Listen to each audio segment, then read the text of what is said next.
Live from KSAT 12. Good Morning San Antonio starts right now. It's the largest Christmas light display in the state of Texas. We're hanging out at SeaWorld. We'll tell you everything you can expect if you plan to visit. Coming up next. Police are investigating after a man is shot multiple times. The details straight ahead. And taking a live look out at the Alamo City. I think we started in the 60s yesterday. We are starting at 37 degrees. That is not an error on your screen. It is cold out there. We're going to check in Micah's page in just a few moments. For now, good morning. 6 o'clock this Sunday, December 12th. I know that you're not a big fan of the cold. So when you walked outside this morning, what was the reaction? Back inside. No, so I walked out this morning in sweatpants, Ugg boots, Nice. a hat, a neck warmer, a fleece. Did you do the hand warmers too? It was really dramatic, and it was just to let my dogs You're out. not going to the South Pole. Well, you know, Mike, I'm a South Texas girl. I can't handle this cold. But oh my gosh, the temperature difference. Well, it is. I mean, yes, we are on the below normal side, some of the coldest air of the season, but just compared to what we had all week long. Right. You know, we were up above. I was at the pool 2 days ago. Yeah, we were flirting with record high temperatures just a couple of days ago in the mid 80s. So now we have another nice batch of cold air coming in here. And yes, we do still have freeze warnings in. Well, actually, Bexar County was just added to this. The Weather Service didn't have Bexar County in that, nor right there along I-10, but those counties were just added. So this is in effect up through 8 o'clock this morning. Good chunk of the area. I know we've seen some freezing temperatures in parts of the hill country earlier this season, a couple of weeks ago, but it wasn't really a widespread freeze. So that's why the freeze warning is in effect. So 35 here in town right now, 32 Hondo, mid 20s, even lower 20s, way out there in northwest portions of the hill country. 30 Helotes, 29 Bulverde, Randolph, you are just above freezing. We've got all the perfect ingredients right now to actually have temperatures drop down. We've got very, very dry air in place. In theory, you could drop down to these numbers. We're not going to, won't have that much more time before the sun comes up, but that's how dry the air is. There's a very no or light wind out there and clear skies. Now, we do have a little bit of a wind chill to deal with as well, so you may want to put on the Polar Explorer gear like Sarah did this morning. 29 is what it feels like at Randolph, and 28 is the wind chill right now at Bernie Stage. We are going to, well, first of all, Mountain Cedar. Yep. It's that time of year, and most wonderful time of the year. Mountain Cedar is on the high side. Same with mold. That should be, or mold is moderate, pardon me. That should be dropping down with the dry air. 55 at noon, 62 for high temperature today. An absolutely beautiful, beautiful fall day. How much longer will the cool air be sticking around? Details coming up in just a couple of minutes. Sarah, Max? Thank you, Mike. New this Sunday morning, we now know an 18-year-old man shot and killed earlier this morning. Investigators now working to figure out who exactly is responsible. Officers called out to the 200 block of Briggs Avenue around 12:45 a.m. for gunshots. Then, shortly after, a second call came to police, a witness saying someone was shot. When officers arrived, they found the teen had been shot multiple times. Now, officers on the scene finding several rounds of ammunition in the vehicle. That 18-year-old pronounced dead at the scene. Right now, officers working to talk to neighbors, trying to figure out who exactly pulled the trigger. 2 people in critical condition this morning after being involved in a crash and rollover on I-10 near Fresno. Police say around 2:30, 2 vehicles were speeding down west of I-10 when one driver lost control, rolling over and crashing into 2 other vehicles. A woman and a man were both taken to University Hospital. 1 driver is in custody. Authorities are still investigating exactly what happened. Officials in Medina County looking for a motive behind a deadly shooting on Highway 90. A man now accused of driving the wrong direction and shooting at other drivers. That suspect now in custody. This is him, 31-year-old Pedro Espinoza. He's charged with murder, attempted murder, and aggravated assault with a deadly weapon. Medina County Sheriff's officials say yesterday morning near Castroville, Espinoza was driving the wrong direction. He was driving eastbound in the westbound lanes, shooting at vehicles he passed by. Sheriff Randy Brown said one of the vehicles that was shot was a transport van. 1 man inside that van killed. Another was shot in the hand. Clearly a terrifying situation for anyone living in that area. Keep it away. We're not like that here. Now, we talked to a lot of people in and around Castroville. As for the person who was shot and killed, we are still waiting to learn the name. Well, it's a story we talked about a lot yesterday. Those terrifying, deadly tornadoes across the country. The cleanup continues across 6 states today after extreme weather leaves behind death and destruction. As survivors and officials survey what's left behind, pledges of support are coming in. ABC's Ika Jachi has the latest.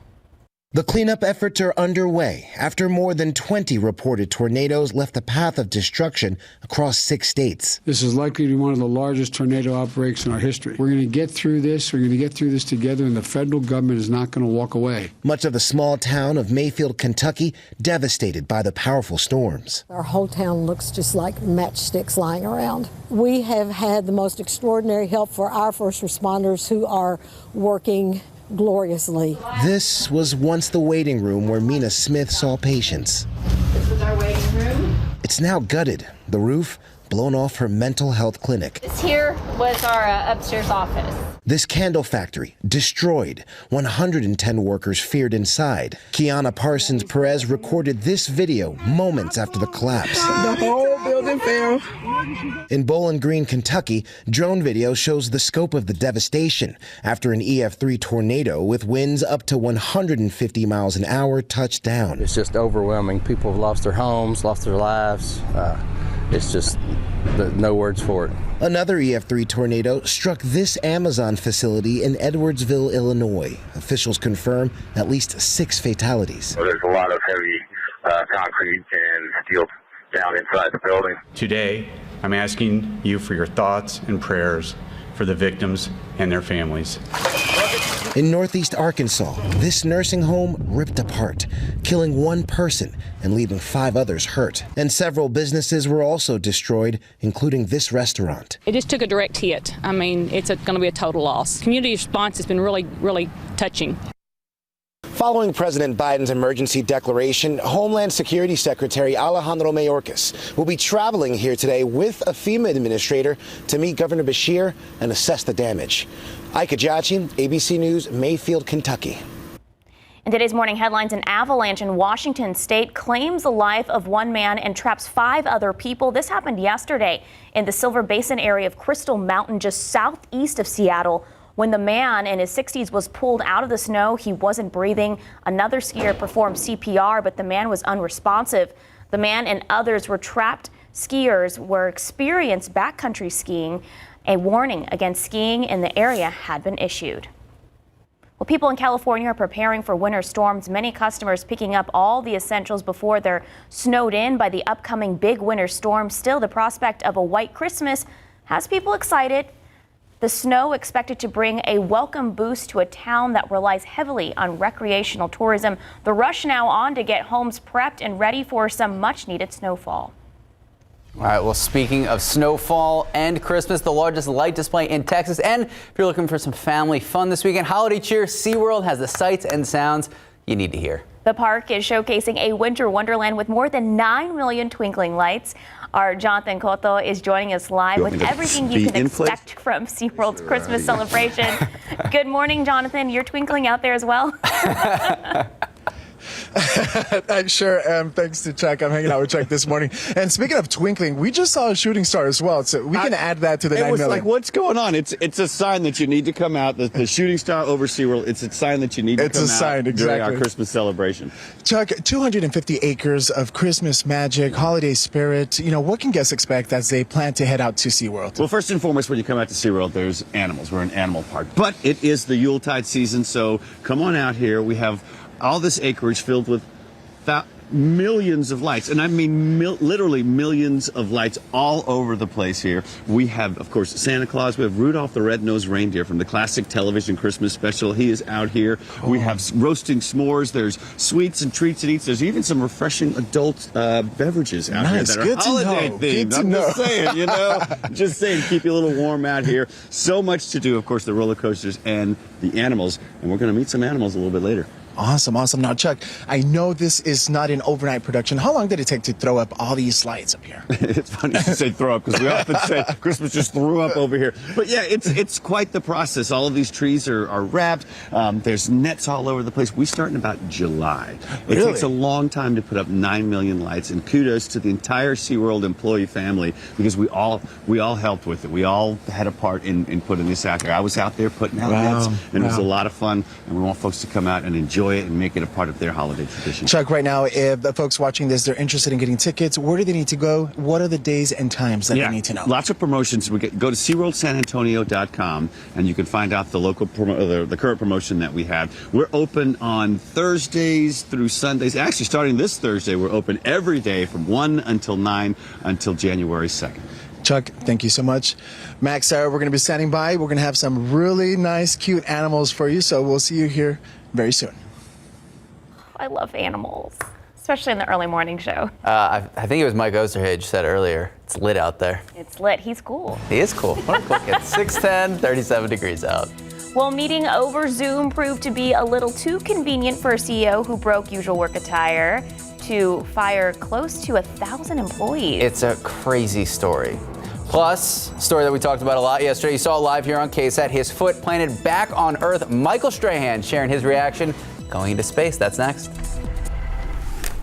Let's take a look on Earth here. 37 degrees at 6:10 this morning. It is chilly out there. Mike Osterhage is in for Sarah Spivey this Sunday morning. He'll let us know what we can expect the rest of the day.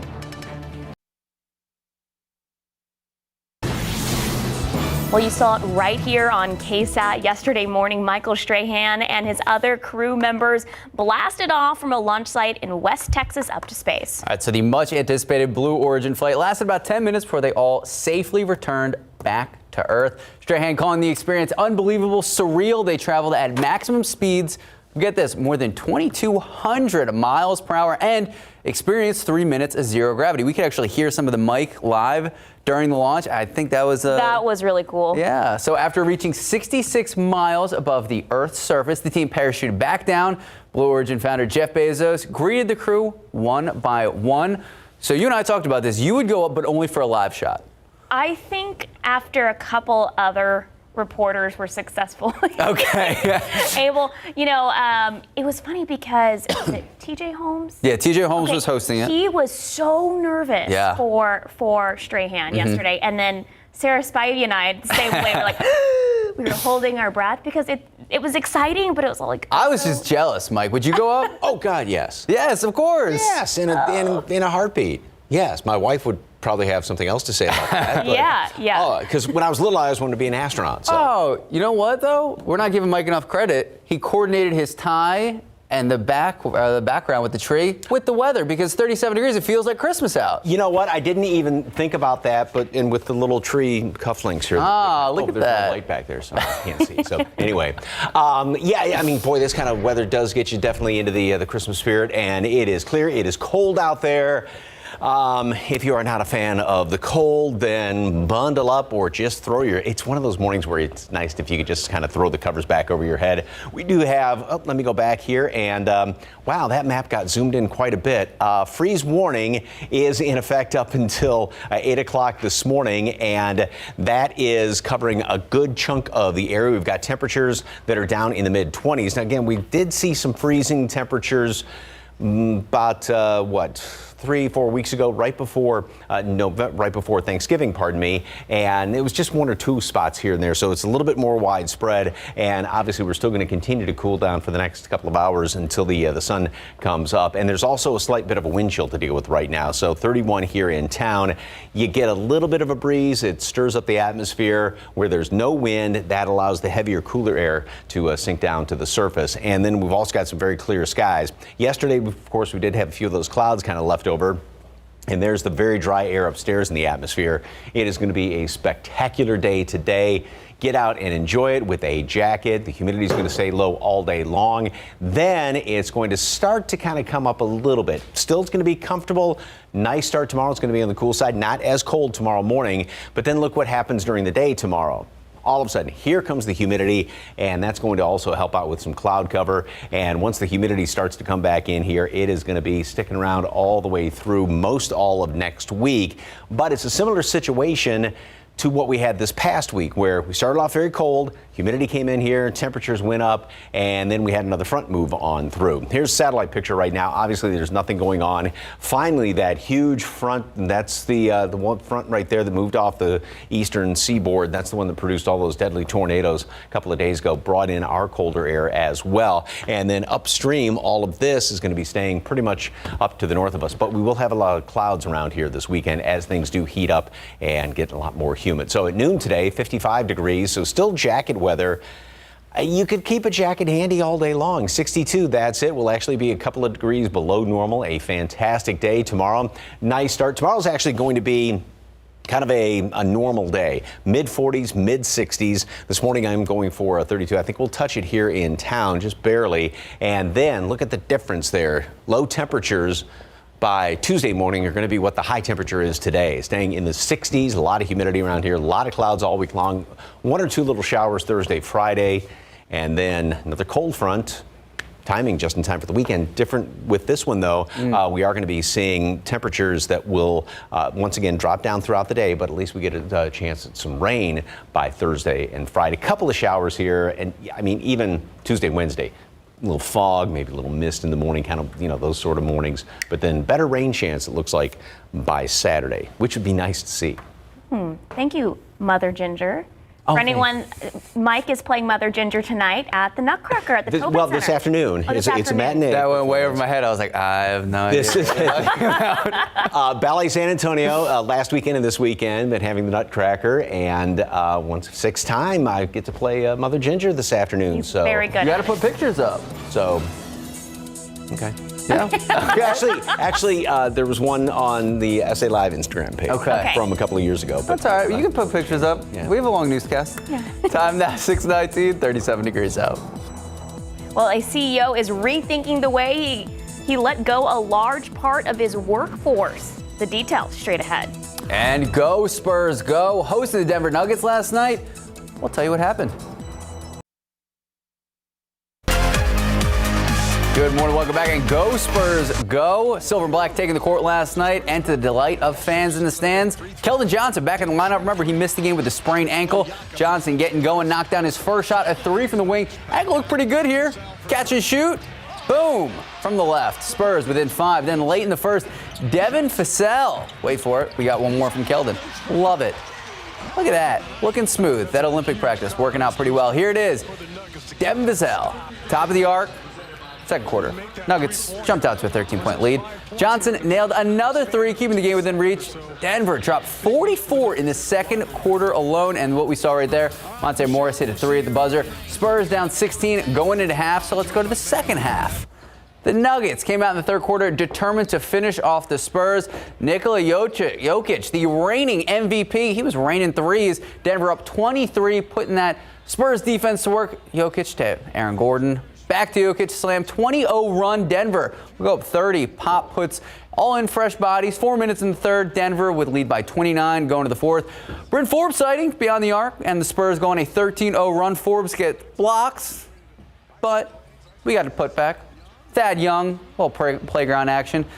Get Denver the bucket, but at the end of the day, the Spurs just really couldn't get things going, and the Nuggets win big, 127-112. But it is a long, long season. We talk about it, and they're still in the playoff hunt. So there you go. Remember, 10 teams technically make the postseason. Up next for the Silver and Black, New Orleans Pelicans, who have been pretty atrocious this season. I don't even feel bad saying that. That game tonight, AT&T Center, tip-off set for 6 p.m. And big news for the Pelicans, if you're a Pelicans fan or just a Spurs fan, want some optimism. Zion Williamson had a setback, so he's not going to be playing. All right, Spurs. Go Spurs, Let's go. 1-0. That's what we got to look for. 6:24, 37 degrees out. All right, what a CEO did after publicly firing a large number of his employees right before the holidays. Okay, sometimes you just can't get a do-over. That's the case for a CEO who fired 900 employees over a Zoom 3-minute meeting. Right before the holidays, so we're just going to call him a Grinch today. He is now taking a leave, effective immediately. Vishal Garg oversees his workforce at Better.com. Without notice in a virtual meeting just before the holidays, he fired 9% of his entire workforce. The board of directors of the online mortgage company, They responded by announcing that the CEO is now taking time off. After the CEO's abrupt dismissal of hundreds and hundreds of employees, 3 of the company's top communications executives, they resigned in protest. Now, the CEO later apologized for his lack of respect for the people he laid off, saying he made a difficult situation worse. That's a tough apology to accept. Either way, wishing those 900 employees a happy holidays. Oh my gosh. Yeah. All right. Time now, 6:28, 37 degrees out. The world of college football has named this year's Heisman Trophy winner. All right, and right before the holidays, COVID cases on the rise. Just ahead on GMSA, how hospitals are now responding.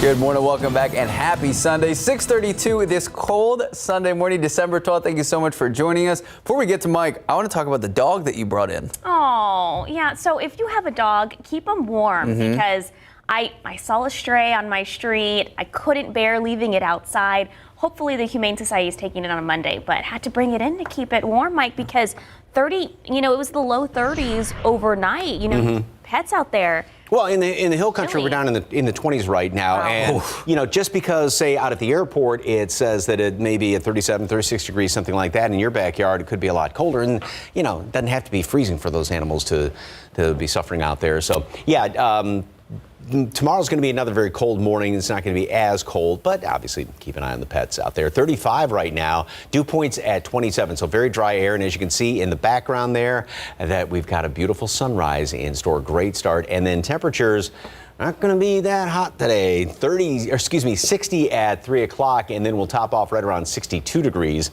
later on this afternoon. So we're actually going to be just a couple of degrees below normal. The aquifer went down 0.4 of a foot, and allergens. Yep, mountain cedar is on the high side thanks to all those breezy conditions that we had Friday night into yesterday, and then mold is on the moderate side. We do have freeze warnings in effect for most all of the area. Actually, this warning area was expanded earlier this morning. It didn't cover, or actually covered most of the hill country. But then a lot right along 35, including Bexar County, and then down in toward Uvalde and Eagle Pass, those counties were added. So again, in effect up until 8 o'clock this morning. Mid-20s in the hill country, 35 in town, 33 right now at Randolph. A little bit of a breeze. Now that prevents the air temperature from maybe getting as cold as it could, but of course then we've got a wind chill to deal with. So it feels like 28 at Bernie's Stage, 31 at the airport, and 29 at Randolph. And clear, very cold, gorgeous day today. Just a fantastic fall day.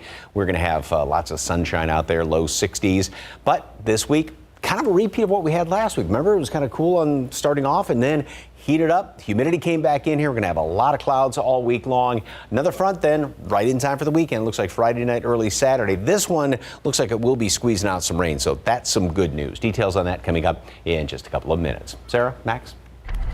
Thank you, Mike. As people across the country look ahead to Christmas, health experts are looking at the growing number of COVID cases since the Thanksgiving holiday. And these health officials believe that much of the U.S. is actually in the midst of a post-Thanksgiving winter COVID surge. So some hospitals are yet again at capacity. ABC's Karina Mitchell reports. With much of the U.S. in the midst of a post-Thanksgiving winter surge, some hospitals are yet again feeling pushed to the max. There is a chance that those numbers could get really high and make it very difficult for people to get appropriate care in the hospitals. Michigan is now one of 17 states with an ICU capacity of 15% or less. The military is deploying medical personnel to help strained healthcare workers. Navy medical response teams are helping in New Mexico as well. Patients have priority. Health experts say the surge is being fueled by colder temperatures, which are driving more people indoors, as well as the Delta variant and 93 million unvaccinated Americans. At least 36 states are now seeing an increase of 10% or more in new daily infections. In New York, a new mandate taking effect Monday will require masks in all indoor public places unless businesses and venues check for proof of vaccination. If all of a sudden everybody in New York State gets a vaccination in the next 2 weeks, we'll have a different conversation. In Central Park this weekend, adults and children lining up to get their shot at this mobile vaccination clinic. We want to get over all of this that's going on. So, in order to do it, we have to abide by some of the rules. More than 50 million Americans have now received a booster shot, those doses now extended to 16 and 17-year-olds. Vaccination with a primary series and boosting with an additional dose for those who are eligible will keep people out of the hospital and save lives. Karina Mitchell, ABC News, New York. Today in international headlines, mourning continues for the more than 50 people killed in a crash in Mexico. Relatives of the victims gathering to identify the bodies of their loved ones. We know at least 55 people killed, dozens more injured when a truck packed with migrants flipped over on Thursday. That truck carrying an estimated 166 travelers. It crashed on a curve, causing one of the worst death tolls of migrants in Mexico in the last 10 years. Mexican officials say that the migrants, mostly from Guatemala, were apparently U.S. bound. They'd been crammed in a tractor trailer that flipped and slammed into a bridge in southern Mexico. Well, sadness in Mexico as TV and theater fans mourn the death of Carmen Salinas. The actress passed away last weekend. Her family announced her passing on the Twitter account. Salinas, who was also a producer and politician, had been hospitalized in November after a stroke. She was known for several movies like Man on Fire, Bella Esta Noche, and telenovelas and series including Maria del Barrio. She was 82 years old. And Vicente Fernandez Jr., son of Mexican artist Vicente Fernandez, says his father is now in critical condition. The son of the legendary Mexican singer is denying rumors that his father has passed away. Now, that singer has been in poor health for months after suffering a fall. He actually had to undergo cervical surgery. Speaking with the media from a hospital in Guadalajara, Fernandez Jr. saying his father is delicate and he is asking for a lot of prayers. The U.S. Secretary of State Antony Blinken is finishing up meeting with G7 allies in Liverpool today, and one issue seems to be at the forefront: the Russia-Ukraine tensions. Top diplomats from the group of 7 industrialized nations opted to work through their lunch yesterday to make progress on these pressing issues. The U.S. and its NATO allies are concerned the movement of Russian troops and the weapons to the border region may be a prelude to an invasion that Moscow denies planning to attack Ukraine and accuses the Ukraine government and its own allegedly aggressive designs. Well, back here at home, Texas Biomed is a nonprofit infectious disease facility. It's worked on life-saving science. Of the numerous diseases that Texas Biomed has worked on, the organization's COVID work actually helped develop the Pfizer vaccine, as well as key therapeutics that have helped so many COVID patients. Right now, Texas Biomed is in the midst of a 10-year strategic growth plan. And get this, it's expected to have a $3.2 billion impact on our local economy. That includes breaking ground on their new animal care complex. So this morning at 8 a.m. on Leading SA, Dr. Larry Schlesinger, President and CEO of Texas Biomed, joins us live. We're going to be discussing their work, the 10-year plan, and the future of bioscience here in San Antonio. If you have any questions, you can submit them right now. Just head to the Leading SA section of KSAT.com. All right, so we've been talking about a lot. Mike's even wearing the Christmas tie. Christmas right around the corner. You want to make sure your presents arrive under the tree on time. We know there are a lot of important shipping deadlines that you need to know, and they're fast approaching. That's right. RJ Marquez takes a look at the major shippers and their holiday deadlines. For the U.S. Postal Service, December 15th is the recommended date to send items by retail ground service to ensure delivery by December 25th. The cutoff for first-class mail is 2 days later on December 17th, and priority mail has a deadline of December 18th. Regular FedEx Ground has a deadline of December 15th. FedEx has a variety of other shipping options with deadlines between December 21st and the 24th. You can check the website for specifics. UPS this year suspended its service guarantee for all shipments, but it does offer recommendations to use when shipping your packages to have the best chance of arriving on time. UPS's dates range from December 21st to the 23rd. And retailers are offering their own deadlines for holiday shopping. Keep in mind, some stores like Walmart and Target have speedy services to get you items next day, and Target even offers free same-day deliveries on some orders. RJ Marquez, KSAT 12 News. 640 and 37 degrees. Ooh, chilly out there. Still ahead, though. Reaction from this year's Heisman Trophy winner. Plus, favorite Christmas gifts of all time. We are going to break it down. Ours and Rolling Stones' top gifts for this year.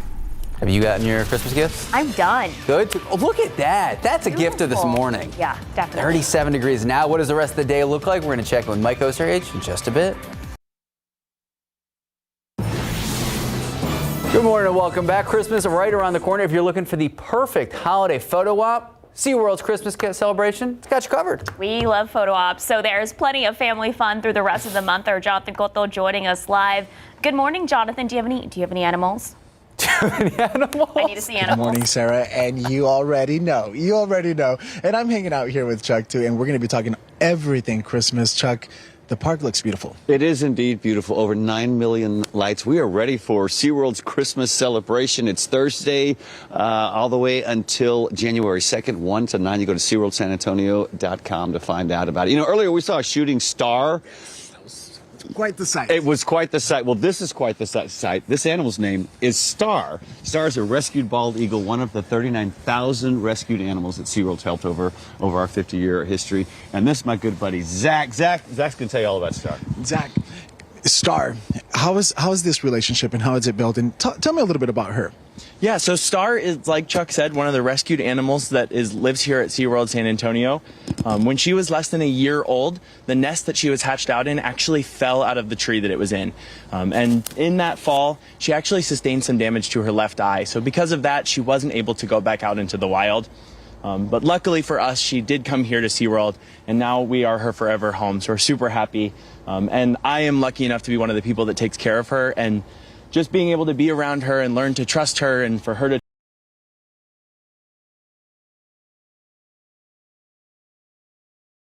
That's wonderful, Zach. Thank you so much. And just earlier, I love the way she was just cuddled up against you. She's also bracing here the cold. But we're going to continue hanging out, Max, Sarah, here. We're going to have a lot more animals and a lot of things to show you here coming up next. Tossing it back to you, Max, Sarah. Oh, thank you, Jonathan, for showing us Star this morning. Very jealous. I know. All right, so Christmas right around the corner. Is there a special gift that comes to your mind from your childhood? I had a lot of Barbie stuff. Okay. Barbie dollhouse, dream house, the truck, the G.I. Joe truck, or the little like battery operated G.I. Joe trucks. Yeah, I had one of those. Okay. I shared it with my brothers though.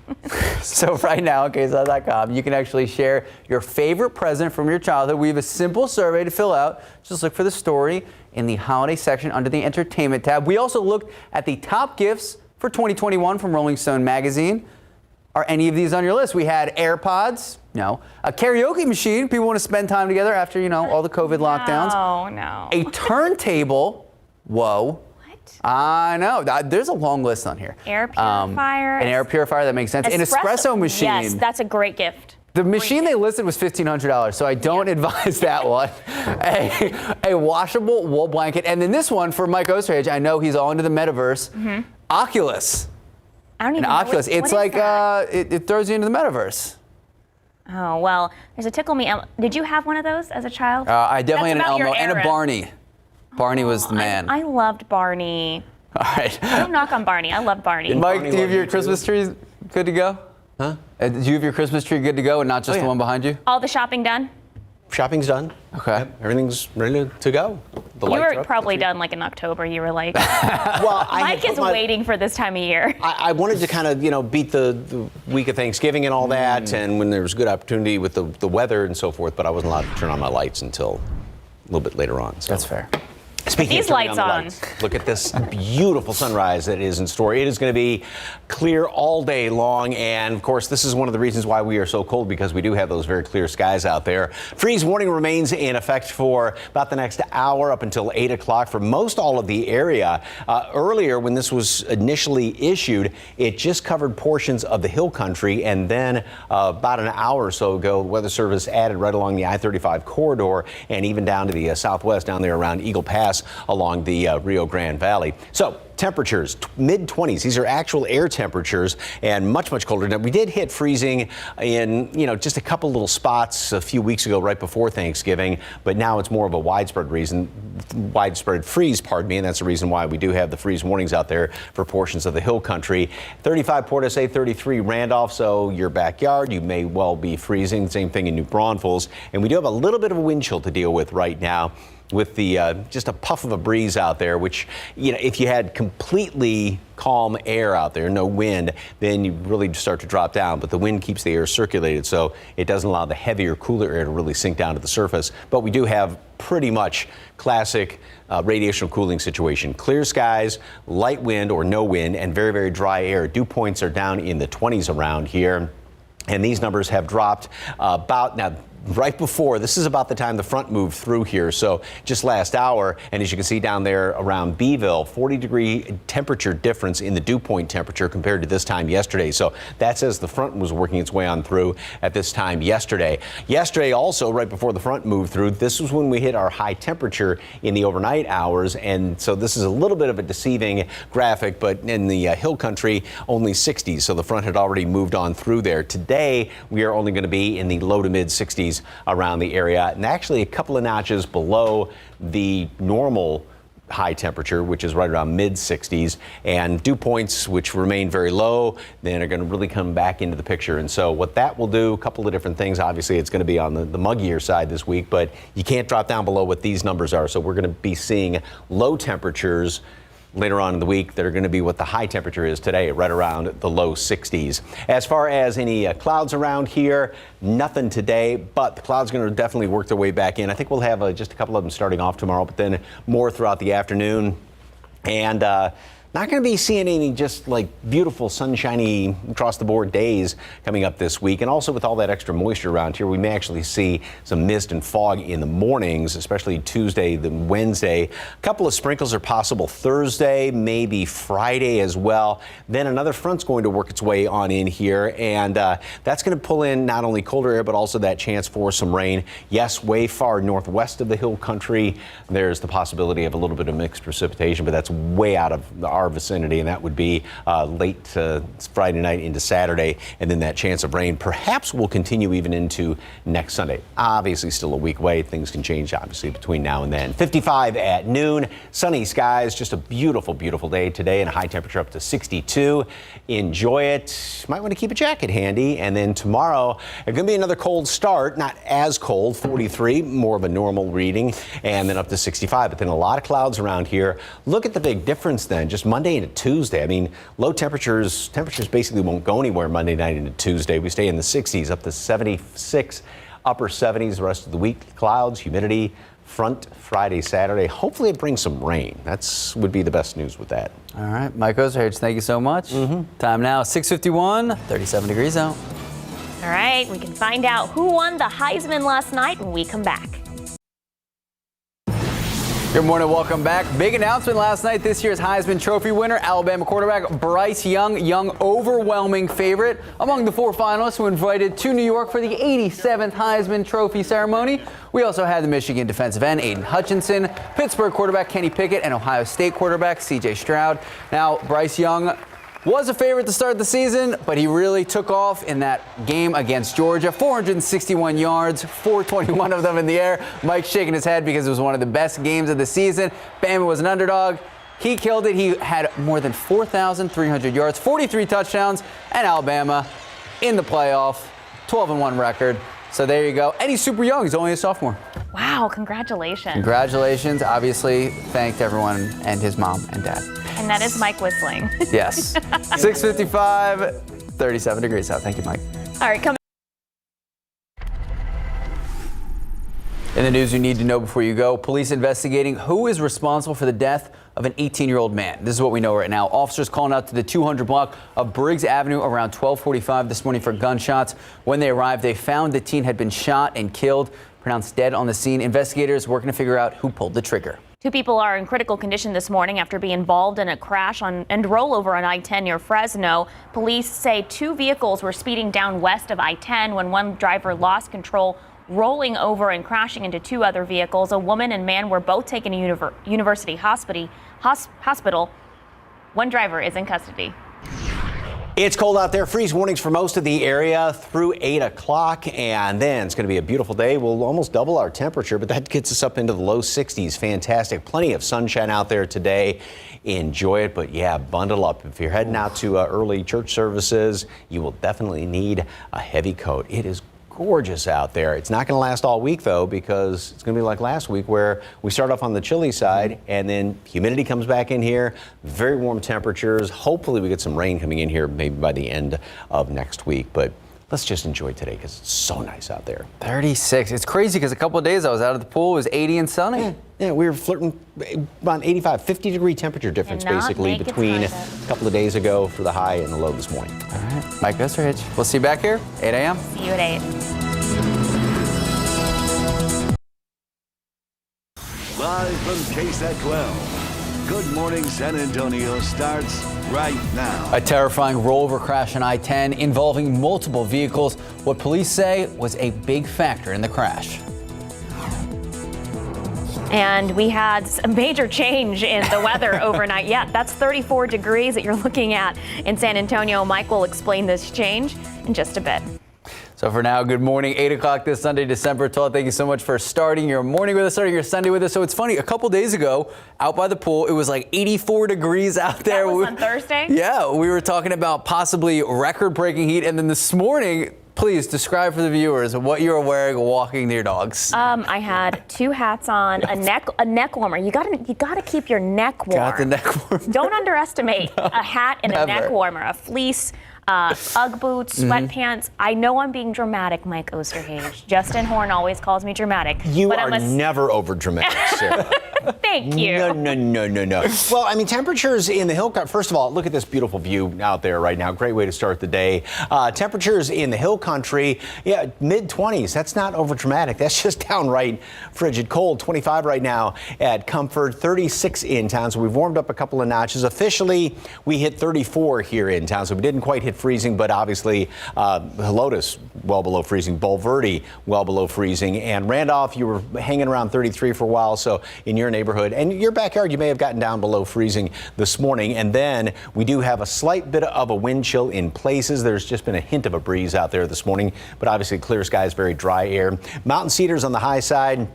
The updated count hasn't come out yet for today. Mold is moderate and just a fantastic day. You know, a nice cold start, very, very cold, and then beautiful warm up. We're almost, just about doubling what our low temperature was. We're going to make it up to 62 later on today. Sunny and absolutely fantastic. Tomorrow, pretty nice day. We'll start off about normal, mid-40s, get up to mid-60s, but the clouds are going to be increasing. And then right after that, I mean, it's all going to change by Tuesday. We're definitely going to be heating up. A lot more humidity moves on in here, and that'll be the case throughout the rest of the week. Maybe some fog and mist in the morning, a couple of sprinkles late in the week. And then we do have a chance for some rain by late Friday into Saturday as yet another front moves through. Some repeat of what we just had with the front coming through right in time for the weekend. Details coming up in just a couple of minutes. Sarah?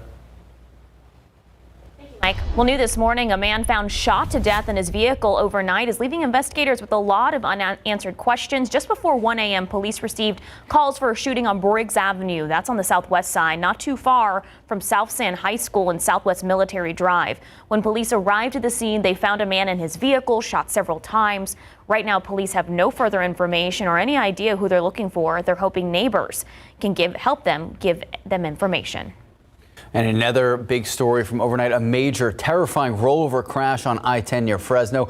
Police tell us speed was a factor in the crash. Now, this happened around 2:30 this morning. Officers on the scene telling us 2 vehicles driving fast on I-10 going westbound. One of those vehicles lost control, rolled over several times, hitting 2 other vehicles. One person now in custody could be facing multiple charges. 2 people injured, including a woman who was actually ejected from the vehicle. She was taken to University Hospital at last check in critical condition. Now to the latest on those deadly tornadoes that ripped through several states in the Midwest and South. Rescuers are combing through fields of wreckage from Friday night's tornado outbreak. In Kentucky alone, 22 people were confirmed dead by late yesterday. The death toll stood at 36 across 5 states, but officials fear more than 100 people may have actually died. Governor Greg Abbott has approved the activation of 10 Texas A&M Task Force 1 personnel to help the recovery efforts happening in western Kentucky. The task force would also provide specialized technical gear and other equipment to members of the FEMA urban search and rescue teams. We're going to have more on this story in our next half hour. Texas Biomed is a local nonprofit infectious disease facility. It's worked on life-saving science of the numerous diseases that Texas Biomed has worked on. The organization's COVID work actually helped develop Pfizer's vaccine as well as key therapeutics. Right now, Texas Biomed in the midst in year 2 of a 10-year strategic growth plan, and that's expected to have a $3.2 billion impact on our local economy. Joining us in today's Leading SA segment is Dr. Larry Schlesinger, President and CEO of Texas Biomed. Thank you so much for joining us, Doctor. My pleasure joining you this morning. Well, first and foremost, it really is amazing to think that components of the COVID vaccine were developed right here in San Antonio, as well as antibody treatments. From your perspective, what did that process look like? Right. I mean, it's important to know that any shot in your arm, any new therapy that's developed, has a lot behind it in the so-called preclinical space. And that is really a lot of science that gets us to new discoveries that really make an impact on therapies and vaccines. And so Texas Biomed, based on our mission of protecting you, your families, and the global community from the threat of infectious diseases, leaned in early. It was almost 2 years ago now, in February of 20, and really decided within a day or two that our impact was going to be in developing these preclinical animal models to enable therapies and vaccines to come forward. And really, with community support, a lot of contributions to the Institute, launched our animal studies, and in 2 months validated those animal studies. And that's what enabled early on for us to interact with Pfizer-BioNTech, with Regeneron and Novavax, and begin those studies in the late spring of 20. It was the success in those animal models that resembled the success we're seeing in humans that enabled those clinical studies to begin in the summer of 2020. And it's hard to believe that the Pfizer-BioNTech vaccine that Texas Biomed did all the work on has now been a year in administration to humans. Almost 500 million of those vaccines have been distributed worldwide. I'm very proud of that accomplishment alone. A big accomplishment indeed. So just this week, Texas Biomed broke ground on a new facility. So what makes it so important, and what can people expect? Well, we have an 80-year-old campus, and we are in our 10-year strategic plan. And the Animal Care Complex is the first major capital project of our 10-year strategic plan, in which we really are going to do a redo of the campus. This is an amazing project on the south end of campus. It's really 4 buildings, 18,000 square feet of space.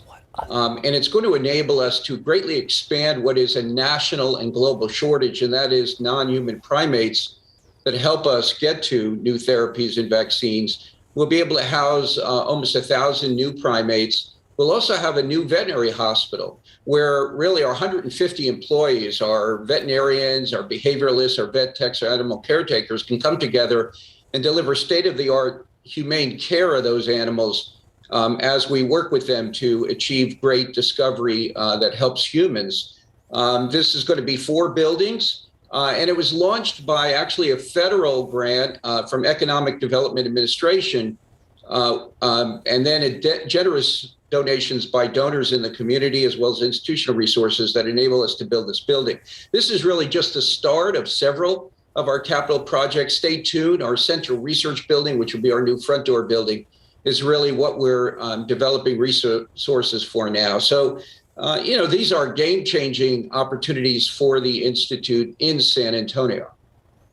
And game-changing 100%. So the question is not only for San Antonio, but for you guys, what is the future of Texas Biomed, and what does the future of the biomedical industry here locally look like? I mean, when it comes to jobs, education, and like you alluded to, scientific breakthroughs. Well, I think with regard to, let's start with Texas Biomed, I think you're going to see continued growth in the strategic plan. As you mentioned at the outset, this is a tremendous economic development plan for the city. We're talking about moving from just under 400 current employees to 700 employees. These are high wage earning jobs. We anticipate our plan will bring in about 1,700 new jobs, either directly or indirectly to the Institute. And I think it's a great opportunity. There are 3 things I'd emphasize about Texas Biomed in terms of, besides the science and our growth for the future, and that is economic development, we just mentioned. It's education. And currently we have about 10,000 students that we interact with in San Antonio in all 17 school districts for STEM. We have internships, externships, students on campus. We do outreach. It's a very important part of Texas Biomed. And then it's our connection with the military. We have a formal agreement with the 59th Medical Wing, and we're expanding. We train soldiers in research currently. We have grants with the military, and we expect to expand them. And then finally, it's the culture of San Antonio. The 4 presidents of the major research organizations in town, we speak frequently. We have collaborative research arrangements. It's about exploiting all the talent and resources San Antonio has to bear. And then it's about telling the world about us. We're not a secret. We're actually a great economic engine for the future in biomedical science and healthcare. And I think our future is very bright indeed. Well, Dr. Schlesinger, thank you so much for your time. And all our viewers watching, if you want to see this full interview, just head to KSAT.com later this morning. Thank you so much. My pleasure. All right. So as you can see behind us, Christmas right around the corner. SeaWorld preparing nearly 250 acres of special Christmas lights, 12 different sections, each offering a unique holiday experience. So Jonathan Cotto is spending the morning over at SeaWorld, joining us live. Jonathan, do you have any more animal friends you'd like to show us this morning? I may or may not have a little surprise for you, Max and Sarah. We've been hanging out, and I have to tell you, this is actually my first time at a SeaWorld.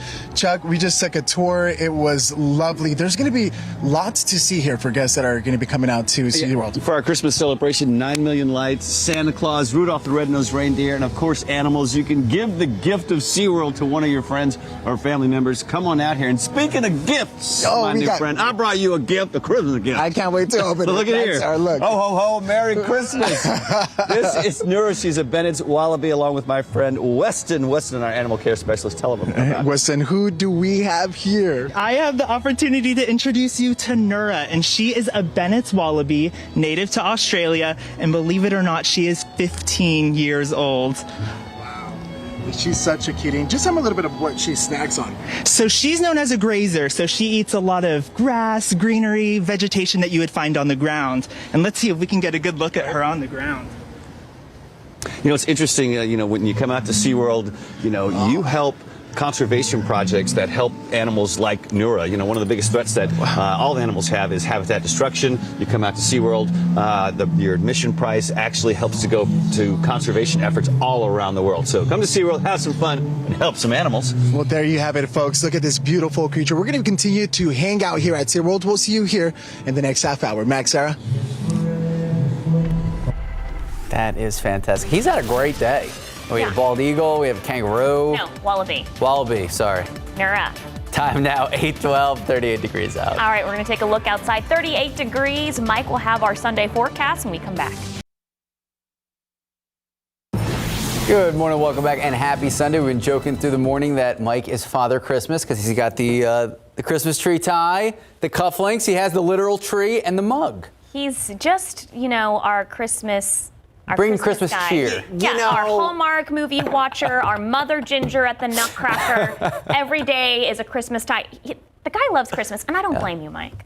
You got to make it, the way things just go. I remember a few years ago over Christmas break, and my boys had said, wow, this went by so quickly. And I was like, yeah, as you get older, it just goes by quicker and quicker. So you got to stretch it out, right? Yeah, like starting in October. Gotta enjoy every moment, Mike.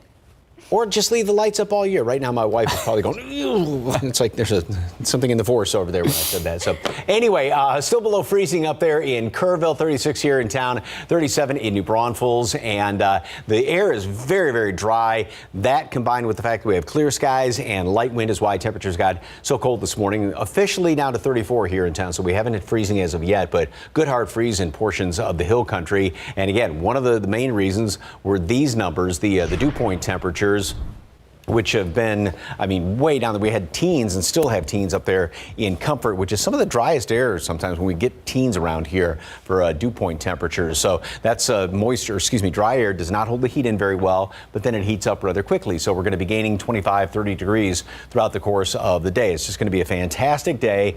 And then overnight, still pretty nice. Notice how the flow kind of comes back in here. A little more humidity, not anything to really notice, but throughout the day tomorrow, those dew points really come back in here. And yes, you will definitely notice some of the humidity, especially down here along the coastal plain, and that just continues on into Tuesday. So tomorrow's still going to be kind of a normal day, if you will. We'll have temperatures starting off in the mid 40s, getting up into the mid 60s, but that all changes by Tuesday and all this humidity comes back in here. So our high temperature today is going to be what the low temperatures will be for the rest of the week once we get into Tuesday, going into the latter portion of the week with all that humidity around here, because all that moisture holds the heat in. Now, as far as the computer models, nothing going on today. Like I said, tomorrow we're going to have a lot of clouds. Once we get past today, all the way through the rest of the week. Some sunshine thrown in as well. Now, with all the extra moisture around here by Tuesday morning, Wednesday morning, maybe a little bit of mist, fog here or there, probably the same thing on Thursday. But then by Thursday, there could actually be just a couple of sprinkly showers. And again, this is one of those computer models where it sort of broad brushes things. So it's not like there's going to be all sorts of rain out there. As a matter of fact, it'd be few and far between at best. Same thing on Friday. Then by Saturday, we do have a front approaching, so that's going to touch off a couple of showers around the area on Saturday. And it looks like with this long-range model that they may actually linger into portions of Sunday, which wouldn't necessarily be a bad thing because we could definitely use some rain. It seems like it's been forever once again since we've had any decent rain around here. So today, a fantastic fall day. 55 degrees today at noon. Easy for me to say. Plenty of sunshine out there. And then a high temperature is going to make it up to 62. So we're actually going to be just a shade below normal. Obviously a little bit warmer than where we were in the afternoon yesterday with that cloud cover out there. Only stayed in the upper 50s yesterday afternoon after officially hitting a high yesterday, though, of 70. That was right after midnight. Tomorrow, nice day, temperature-wise, normal. 40s up to the 60s, lots of clouds. And then we stay in the 60s overnight, Monday night into Tuesday, get up into the mid upper 70s the rest of the week. Little mist, fog in the mornings, couple of showers here Thursday, Friday. Then another front's going to move through Friday into Saturday.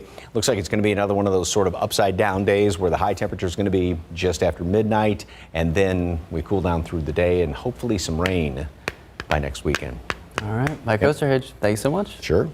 Time now 8:20, 39 degrees out. We'll be right back. Good morning, welcome back. And go Spurs, go. The Spurs hosting the Nuggets last night. Remember the last time they played the Nuggets? Huge W. The Denver Nuggets looking for vengeance after their worst loss of the season. Run the highlights. All right, first up, bang, Devin Vassell. Well, that's Keldon Johnson from three. We just saw Devin Vassell from three. And a buzzer beater. You don't want to be on the other side of a buzzer beater. But I will say, Nikola Jokic, reigning MVP, he crushed it. 35 points, 17 boards, 8 assists. For the Spurs, it was much more of a spread the wealth kind of game. 7 players in double digits, not enough in this high-scoring matchup. Denver took over in the second and third quarters. Fourth quarter, the Spurs were able to cut the lead to 14, but the Nuggets, they were 20 of 43 on three-pointers. So they hit 60 points just from threes. It matched their season high 4 three-pointers. Denver, just too much last night. They would go on to win 127-112. Well, I think Denver set a good example of how you react after a loss. And we did the opposite. We showed how you do not want to react after a win. So they handled the loss well. We didn't handle the win very well at all. All right, well, let's handle this loss well, because don't worry, not that much rest time tonight. Spurs hosting the Pelicans. Pelicans have been pretty atrocious this season, so let's hope for a big W today, 6 o'clock here at home, AT&T Center. Pro football coverage powered by Davis Law Firm. Before you watch the Spurs, we got a lot of football to watch. Cowboys arriving in D.C. First game this season against the Washington football team. Ooh, KSAT 12 Sports, very jealous. They're going to be there, as they were actually there while the Cowboys arrived at their hotel last night, led by head coach Mike McCarthy. Mike McCarthy, out here trying to be a soothsayer, made a bold prediction this week. returning from the sidelines. Remember, he was out with the health and protocol, COVID. Now, he said they're going to win this week. We'll see. It's going to be up to the Cowboys, especially quarterback Dak Prescott, Zeke, and all the teammates. They got to back up the play. So let's see. You talk the talk, you got to walk the walk. Cowboys and Washington football team taking to the field noon, and don't worry, we got Texans too. Texans hosting the Seahawks, NRG Stadium. That game also at noon. And just in case you missed one of the best, if not the best rivalry in all of sports yesterday, Navy getting a big W over Army yesterday. 17-13, a heck of a last play. The linebacker got a direct snap, threw someone off, jumped over someone, got the first down. It was a great game. So there you go. Lots of football action this weekend. I was jealous of the Cowboys. They always have the best swag. Yes. Yeah. Well, I guess they get it first, right? Yeah, it is their team. 826, 39 degrees out. We'll still head on GMSA. The CDC sharing what it knows so far about the Omicron COVID-19 variant, what the most common symptoms are, and what most of the patients who contracted the variant had in common. And a crash leaves the driver trapped inside his vehicle. What police are now saying about it and what happened, we're going to explain next. Good morning. Welcome back and happy Sunday. I'm Max Massey. I'm Sarah Acosta. It is Sunday, December 12th. The cackling you hear in the background is Mike Osterich. It's been a pleasure having Mike in this morning. You're kind. We were going over what role you would play in a Hallmark movie. We know you're a big Hallmark guy. You said pleasure having me here. Thank goodness it's only Christmas. It comes about like once a year, and that's about it. You matched the tree behind you. It's perfect. Well, the role that Mike would play is the father who guides the young girl who comes back to the hometown to her true love interest. In a Hallmark movie. In a Hallmark theoretical Hallmark movie we just made up. And Mike's a dashing father. I think that's come on now. Anyway, hey, what a beautiful day. Let's change the subject real quickly here. It is absolutely gorgeous out there. It is definitely cold. Getting ready to head out the door. Maybe heading off to church services. Doing a little bit of last minute shopping. We have some very, very clear skies right now. 36 degrees. We did bottom out officially at 34 here in town. So didn't hit freezing at the airport, but some parts over around Helotes, you got well below freezing earlier this morning and really cold in portions of the hill country. That's it. 62 high temperature, a couple of degrees below normal. Beautiful sunshine all day long. It is going to be just a spectacular day. The aquifer, yesterday's reading, dropped down 0.4 of a foot, and the allergens, Mountain Cedar's on the high side. The updated count has not come out yet. Mold is moderate. And as far as the rest of the day, well, once again, allergens, mold, Mountain Cedar is up there. I know, I showed that twice, but hey, it is Mountain Cedar season. Got to get used to it. So throughout the day, sunny skies all day long, and temperature is going to warm up fairly quickly throughout the morning hours. So we will gain about 20 degrees between now and noon. And then, like I said, top off at 62, which is actually a couple of degrees below normal. And nice tomorrow, but we are going to have a lot more in the way of clouds. Won't be as cool in the morning and right around mid-60s in the afternoon. Then it's all going to change. Almost a repeat of what we had last week, where it started off cool and then very warm, very humid throughout the rest of the week. So jacket today, maybe tomorrow. That'll be it for a while. Maybe some rain, though, down the road. We'll talk about that coming up in just a couple of minutes. Sarah? Thank you, Mike. Well, new this morning, a driver having to be rescued from his vehicle after crashing into the back of another vehicle overnight. Police say around 1:40 this morning, a man in an SUV was driving down the access road of I-35 near Pine Street on the city's east side when he lost control of his vehicle and rear-ended a vehicle at a stop sign. The man was pinned inside his SUV and had to be rescued by the jaws of life. He was taken to BAMC in serious condition. The people in the other vehicle were not injured. Police say alcohol was not a factor in the crash and have ruled this an accident. Top stories we're following this morning. A man from Uvalde accused of shooting at vehicles while driving the wrong direction on Highway 90 in Medina County. A terrifying situation that unfolded yesterday. This morning, we now know one man dead, another in the hospital, and the suspect is in custody. Medina County Sheriff says 31-year-old Pedro Espinoza was shooting at passing vehicles around 2 a.m. yesterday near Castroville. A 45-year-old man shot and killed another person shot in the hand. Now, Castroville residents in disbelief that something like this would ever happen in that area. Here in Castroville, not a lot happens like that. So when I just heard about it from you, I honestly don't believe it. That's crazy that someone would be shooting on the other side of the highway like that. So it's kind of unbelievable. Like we said, 2 people shot, 1 dead. The second person was shot in the hand. They are expected to recover. Now, deputies able to track down Espinoza yesterday and make that arrest. He's facing multiple charges, including murder and aggravated assault with a motor vehicle.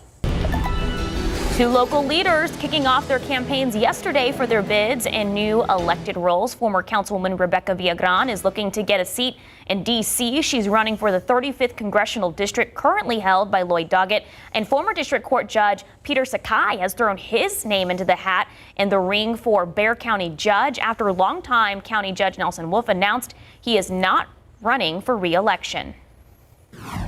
And I have served the citizens of Bexar County for 26 years as a district court judge. I have stepped down from that bench to step up to be your next county judge. We have a lot at stake in Washington, D.C., and we need to make sure that we have a relentless advocate who is going to be solutions oriented and who's going to fight for the issues of our community.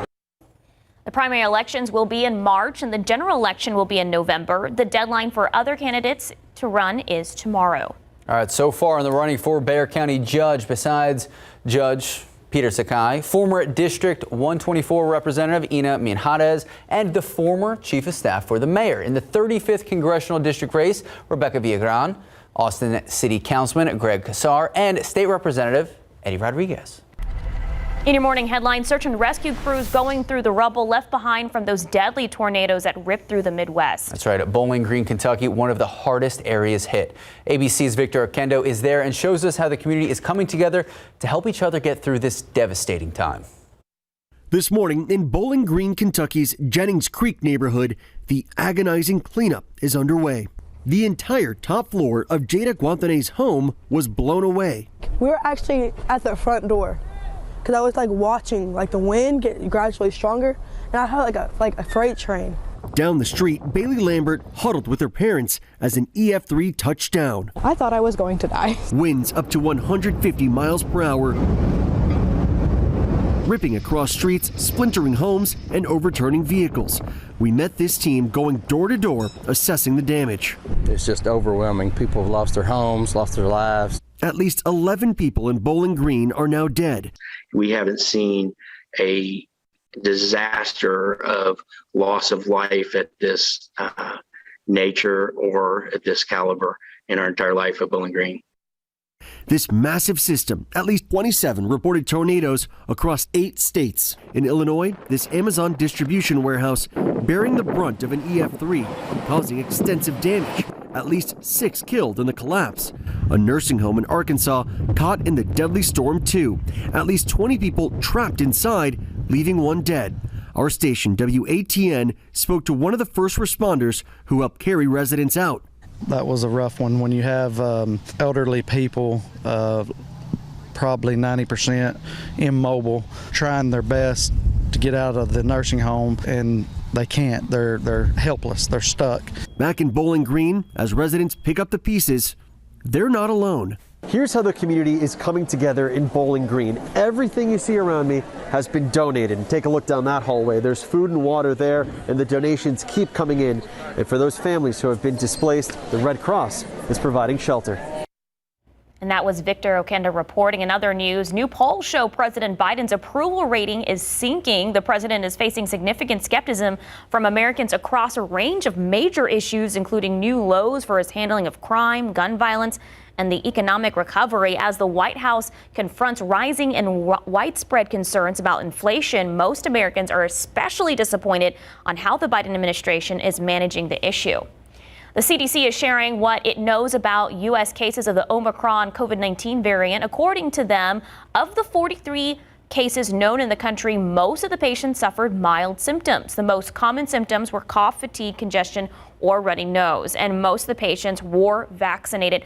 14 of them had even received booster shots. The CDC reports 1 vaccinated person with Omicron was treated in the hospital for 2 days. No deaths from the variant have been reported. Researchers say the Delta variant is still the dominant COVID-19 variant here in the U.S. All right, Christmas just under a couple weeks away. We are celebrating here. We know Mike has all of his Christmas apparel, even a Christmas tree in the weather lab. But Jonathan Cotto also celebrating over at SeaWorld. I know they have lots of twinkling lights and lots of family fun. throughout the rest of the holiday season. Jonathan, what's going on now? So, well, the sun is out, so we can't get too much of that display, but earlier this morning, it was just quite the sight. We're talking over 9 million twinkling lights covering a span of 250 acres with different lands, providing each a holiday twist. Yeah, it's true. I mean, SeaWorld San Antonio has our Christmas celebration. It is the biggest holiday event in Texas, largest light display, all these different realms. Like right now, we're in what's called Christmas Market. It kind of has a country feel. Yeah, it sure playing that did. country music. We were getting it earlier. He's a dancer, y'all. I try. Well, each realm is different. We've got an area that has like candy canes. We have an area that's like 1950s Christmas, something for everyone. We have dinner with Mrs. Claus and Santa Claus, dinner with Rudolph. We even have some holiday camps. You know, school's going to be letting out here pretty soon. Maybe they want to get the kids out so you can do some Christmas shopping. You know, they can send them to a holiday camp where they'll have a lot of Christmas fun, but they'll also learn about animals and, of course, animals galore here at SeaWorld. Chuck, it has just been a treat being able to hang out with you, your staff here, the animals. It is totally spectacular, and I'm excited to come back on my off time. Thank you very much. So I think now is about a good time to go get some abuelita. We're gonna go get some hot chocolate, just the way Abuelita used to make it. Just the way Abuelita used to make it. We've That's got right. hot chocolate here at SeaWorld as well. They definitely do. And adult hot chocolate, by the way. So, Max, Sarah, we'll toss it back to you. Had me at adult hot chocolate. Thank you, Jonathan. Such a fun morning over there at SeaWorld. 8:40, 41 degrees. Hey, we're at the 30s. Look at that. We'll be right back. Good morning and welcome back. Days are going by fast, so if you need to mail any gifts out that you want to arrive under the tree in time for Christmas, we have a look at the shipping deadlines you need to know about. Important to note that the USPS, UPS, and FedEx all have different deadlines and mailing options for customers. Most of the deadlines, they're coming up on Wednesday, December 15th. Also, the deadlines for USPS is for the continental United States, not Alaska and Hawaii. If you're mailing out anything to those states, there are different deadlines you need to know. If you have any questions, we have all the answers on top of what you're seeing on your screen. Just head to KSAT.com. Okay, we've been talking about this all morning. Are you a big fan of Hallmark Christmas movies? Yes. Or yes. Or maybe someone you know is Mike Osterhage. So right now on KSAT.com, we have an article about the Hallmark holiday movies called What's Up with Hallmark Christmas Movies and Why Are So Many Boomers Obsessed with Them? So the article is actually pretty funny. The author believes that the movies are so popular because they bring a sense of nostalgia for people who may not get to see their kids or grandkids every year for Christmas, or because the movies are so far-fetched, they're not. but viewers choose to ignore that because they make them happy. Whatever the reason is, there's no denying the popularity of these movies. So before we get to Mike, because we understand his passion, Sarah, do you watch Hallmark movies? No, I don't. But, you know, Netflix is starting to kind of do that trend. And I've watched a couple of them. They were pretty good. But it was funny. Mike's over here like, how dare you? I actually had this conversation with my mom, I think 2 days ago. And she's like, well, because like my parents love Hallmark movies too. They're boomers. And she was like, oh, you know, they're just so nice. It's nice to watch something that always has a pleasant, happy ending. That's true. And it's, I mean, especially, you know, with everything, you know, watching all the controversy, everything like that, it is kind of it's easy to watch. It is, you know, simple. There's no... So what is your favorite Hallmark movie? Probably the one Let It Snow. What's it about? Christmas. Figured that one. Well, our own very father. It's when they go to a resort where the guy was going to... The hotel baron was going to buy the resort and all that. But they have so many great Christmas traditions that they talk about. Oh, I actually think I was walking around, my parents were watching that one time. Because I remember just coming and being like, is this movie still happening? You know, and what's funny is because my wife is not a fan of them, and of our two boys, they're split. Oh. One likes them, one does not. Are they the kind that like watches from the couch? They stand up and they're like, make comments, but they keep coming back in to like watch it? Yeah. Yeah. Our producer is like, please stop talking about Hallmark movies. It does feel like Christmas out there. Go on the Hallmark app, see what's on there. Okay, we'll do that while you do the forecast. All right, thank you. So, yeah, anyway. A beautiful day, a great day to watch a Hallmark movie. Just had to throw that one in there. Sorry, Max. We appreciate it. But anyway, it is fantastic. If you got to do a little bit of shopping today or just to be outside, it is so wonderful out there. Grab a coat, though. 36 here in town, 33 Bulverde, still below freezing in portions of the hill country. A lot of folks did see freezing this morning. Lotus was down below freezing, Bernie Stage, and we officially got down to 34 here in town, so haven't hit it as of yet. Yesterday, of course, we had a lot of those mid-high clouds that hung out for most of the day. That'll help to keep temperatures just in the upper 50s in the afternoon. Of course, officially we hit 70 for a high, but that was right before that front moved through in the wee hours of the morning.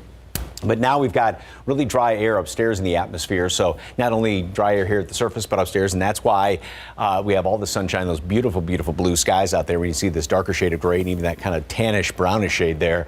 And that means you're going to have a lot of good looking weather for the day. Satellite picture, obviously, there's some of the clouds we had yesterday. Nothing is showing up right now.